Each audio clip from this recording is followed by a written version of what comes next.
안녕하십니까? 성경의 가장 마지막 책, 요한계시록.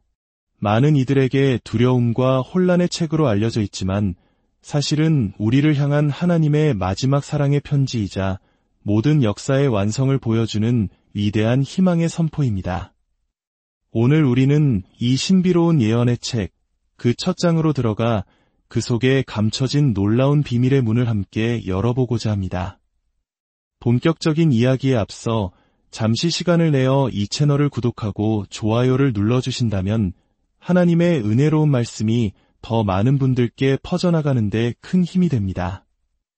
여러분의 작은 손길이 복음의 빛을 밝히는 귀한 사역이 됩니다. 여러분의 삶에 하나님의 평안과 축복이 늘 함께 하시기를 기도합니다. 요한계시록 1장 1절은 이렇게 시작합니다. 예수 그리스도의 계시라. 이 계시라는 단어는 헬라어로 아포칼립시스입니다. 흔히 세상의 종말, 대재앙을 떠올리게 하는 단어이지만 그 본래의 뜻은 덮개를 열다, 베일을 벗기다입니다.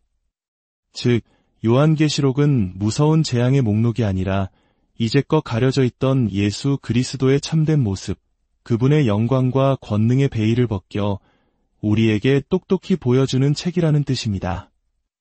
이 책의 진정한 주인공이자 주제는 바로 예수 그리스도이십니다. 요한계시록 19장 10절은 말합니다. 예수에 대한 증언은 예언의 영이라 모든 예언의 핵심은 바로 예수 그리스도를 가리키고 있습니다. 이 책은 그분의 진짜 모습을 우리에게 드러내 보여줍니다. 이 책의 첫 구절들은 그 신적인 기원을 매우 명확하게 밝힙니다. 다른 어떤 성경과도 비교할 수 없을 정도로 그 전달 경로를 상세히 설명하고 있죠. 한번 따라가 볼까요? 첫째, 이 계시의 원천은 성부 하나님이십니다. 하나님께서 이 계시를 주셨습니다. 둘째, 하나님께서는 이 계시를 아들 예수 그리스도께 주셨습니다. 셋째, 예수 그리스도께서는 자신의 천사를 통해 이 계시를 전달하셨습니다. 그리고 마지막으로 그 천사는 하나님의 종, 사도 요한에게 이 모든 것을 보여주고 기록하게 했습니다. 하나님 아버지, 예수 그리스도, 천사, 그리고 사도 요한. 이처럼 명확한 신적 권위의 사슬을 성경의 첫머리에서부터 밝히는 이유는 무엇일까요? 하나님께서는 이 요한계시록이 역사 속에서 수많은 오해와 비난에 직면할 것임을 미리 아셨기 때문입니다. 그래서 이 책의 첫 부분에서부터 이 책은 인간의 상상이나 추측이 아니라 하늘로부터 직접 온 나의 말이다 라고 도장을 찍어주신 것입니다.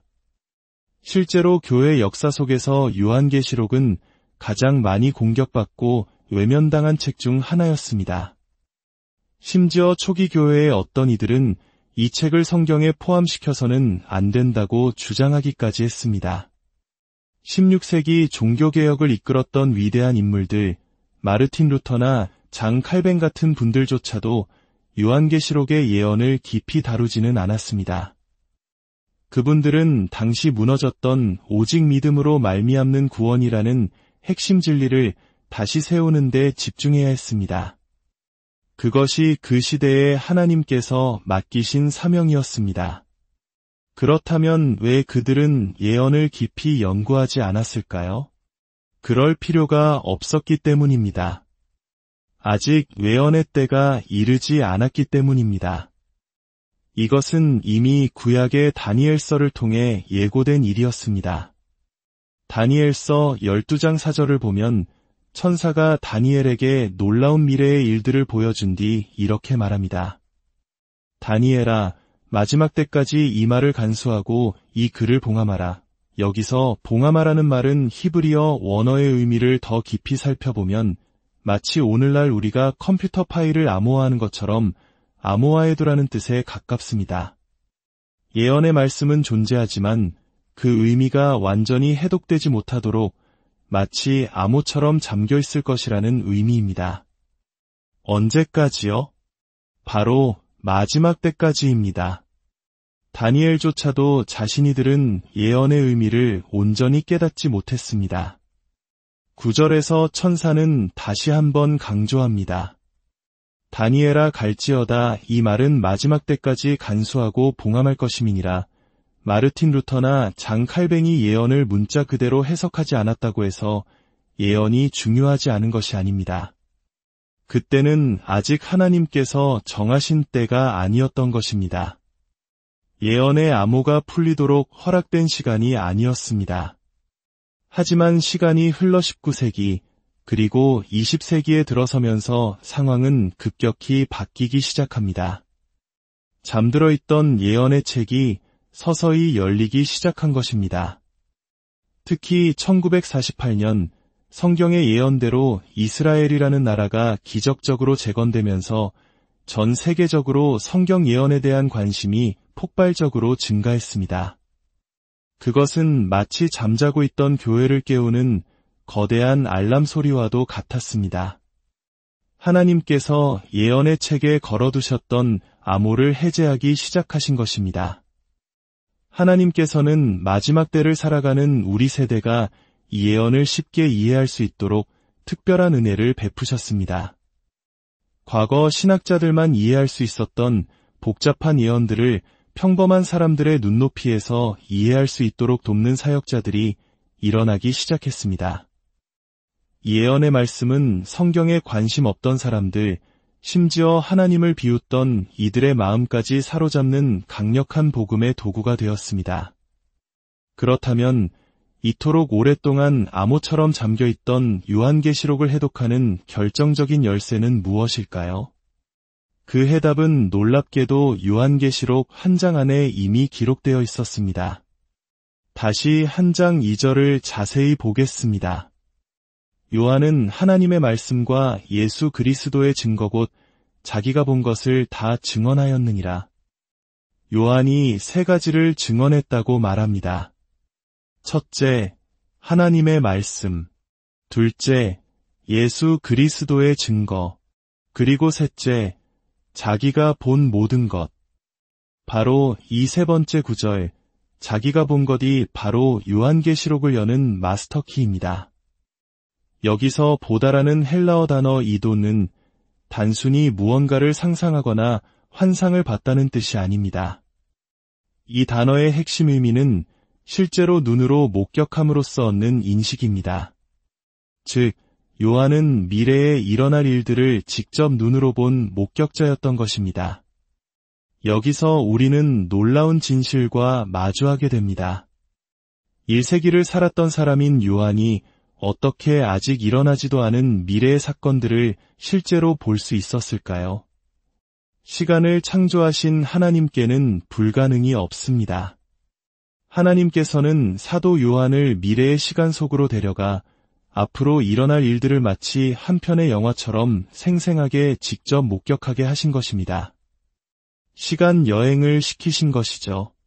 그리고 다시 그의 시대로 돌려보내신 후 10절에서 이렇게 명령하십니다. 내가 보는 것을 두루마리에 써서 한번 상상해 보십시오. 1세기의 어부였던 요한에게 주어진 이 임무가 얼마나 엄청난 것이었을까요? 그는 자신이 살던 시대에는 상상조차 할 수 없었던 과학기술과 전쟁 무기, 사회 현상들을 목격했습니다. 그리고 그것을 기록해야만 했습니다. 마치 조선시대 사람이 타임머신을 타고 오늘날의 서울에 와서 스마트폰을 본 뒤 그것을 설명해야 하는 상황과 같습니다. 그는 스마트폰이라는 단어도 전기나 반도체라는 개념도 모릅니다. 아마 이렇게 기록하지 않았을까요? 손바닥만 한 검은 조약돌을 보았는데 그 안에서 그림이 움직이고 사람의 목소리가 흘러나왔다. 이것이 바로 요한계시록에 수많은 상징들이 등장하는 이유입니다. 요한은 자신이 본 미래의 현상들을 설명할 단어가 없었기에 자신이 살던 1세기 사람들도 이해할 수 있는 사물, 예를 들어 메뚜기, 전갈, 사자 등에 빗대어 와 같더라 라고 묘사할 수밖에 없었던 것입니다. 이것이 바로 요한계시록의 상징을 푸는 열쇠입니다. 요한이 묘사한 상징 이면에 그가 실제로 목격한 것이 무엇이었을지를 생각하며 읽을 때 우리는 비로소 그 예언의 진짜 의미에 다가갈 수 있습니다. 예수님께서는 요한계시록 1장 19절에서 이 책의 전체적인 구조까지 친히 설명해 주셨습니다. 그러므로 내가 본 것과 지금 있는 일과 장차될 일을 기록하라. 내가 본 것은 한 장에서 요한이 목격한 영광스러운 예수님의 모습입니다. 지금 있는 일은 2장과 3장에 기록된 당시의 7교회를 향한 편지이자 오늘날까지 이어지는 교회 시대를 상징합니다. 그리고 가장 중요한 장차될 일, 헬라어로 메타타우타, 즉 이 일들 후에 일어날 일들이 바로 4장부터 22장까지 펼쳐지는 대예언의 내용입니다. 요한은 자신이 철저한 목격자임을 끊임없이 강조합니다. 요한계시록 전체에서 내가 보니라는 표현은 무려 46번이나 등장합니다. 내가 보고 들으니 라는 표현도 31번이나 나옵니다. 다른 어떤 성경에서도 저자가 이처럼 자신의 보고 들은 것을 반복해서 강조하지는 않습니다. 요한은 우리에게 계속해서 외치고 있는 것입니다. 이것은 내 생각이 아닙니다. 나는 거기에 있었습니다. 나는 목격자입니다. 내가 본 것을 그대로 기록할 뿐입니다. 오늘 우리는 요한계시록이 단지 이해하기 어려운 상징의 책이 아니라 하나님께서 사도 요한을 미래로 보내시어 직접 목격하게 하신 생생한 증언의 기록임을 살펴보았습니다. 오늘 우리가 나눈 이 말씀이 여러분의 마음에 깊은 울림을 주었기를 바랍니다. 요한계시록은 두려움의 책이 아니라 모든 것을 주관하시는 우리 주 예수 그리스도의 승리와 영광을 보여주는 희망의 책입니다. 이 말씀을 통해 마지막 때를 분별하는 지혜를 얻고 다시 오실 주님을 기다리는 신실한 믿음의 용사들로 굳건히 서시기를 축복합니다. 여러분의 삶 가운데 하나님의 크신 은혜와 평강이 넘치시기를 간절히 기도합니다. 다음 시간에 더욱 귀한 말씀으로 다시 찾아뵙겠습니다.